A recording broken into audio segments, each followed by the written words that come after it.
HSC 26 স্টুডেন্টরা যারা HSC পরীক্ষার জন্য প্রিপারেশন নিচ্ছি, প্রত্যেকদিন কিন্তু তোমার এরকম মনে হচ্ছে পরীক্ষার হলে যায় যদি কিছু না পারি তখন কি হবে।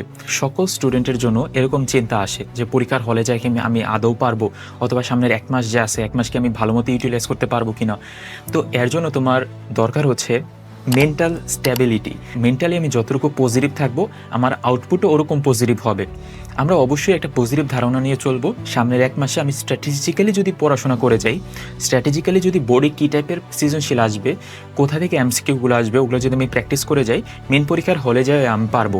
আরেকটা মজার ব্যাপার হচ্ছে যে স্টুডেন্টগুলো আসলে রেগুলার পড়াশোনা করে তাদের মধ্যে এরকম চিন্তা আসে না।